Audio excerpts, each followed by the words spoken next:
10 years ago, a violent uprising began. Since then, it's shaken the northeast of Nigeria and neighbouring countries. It's a conflict that's killed more than 30,000 people and displaced millions more. I'm talking, of course, of Boko Haram.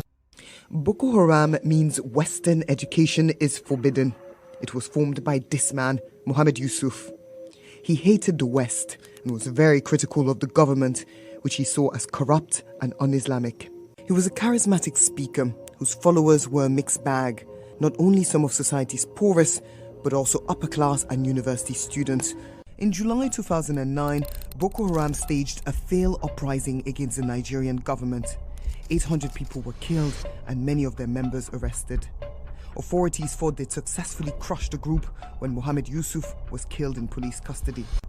Just a year after the uprising, one of Yusuf's lieutenants, Abubakar Shekau, announced he was now the new leader of Boko Haram. In August 2011, Boko Haram made international headlines when it sent a car bomb into the United Nations compound in Abuja. 23 people were killed and more than 75 injured. But Boko Haram's most notorious attacks were when they targeted schoolgirls. One night in April of 2014, students of the girls' secondary school of the northern town of Chibok were sleeping in their dormitories. But armed members of Boko Haram stormed the boarding school.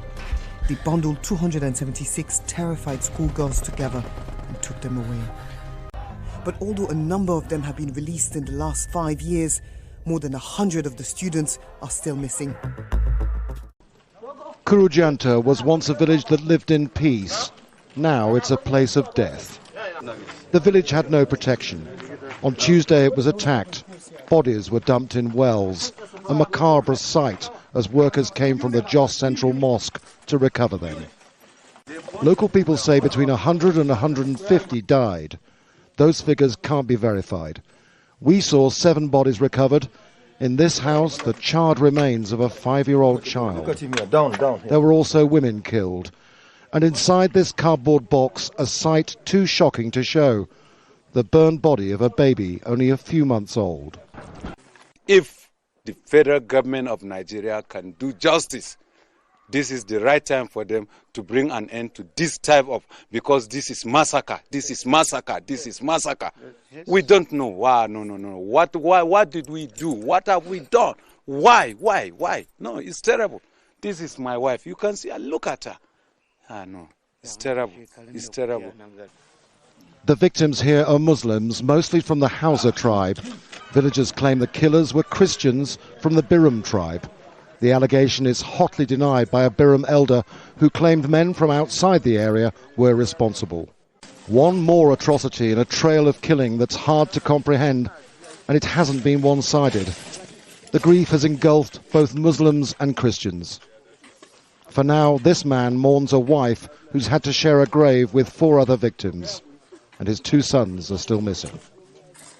Andrew Simmons, Al Jazeera, Kurujanta, Nigeria. Another issue I would like to refer to is what happened in Nigeria, my dear brothers and sisters.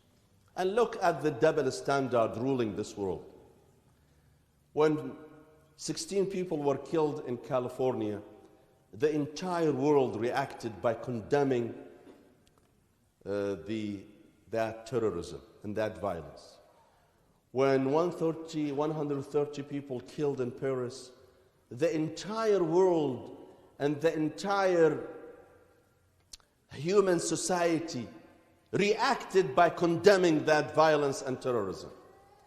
This past week, the Nigerian army committed a huge massacre in which over 800 Shia Muslims were killed within matters of a few hours. People who were peacefully protesting in Nigeria were killed and massacred by the Nigerian army. Now I want to bring this to your attention. The biggest threat in Nigeria, we know what that biggest threat is.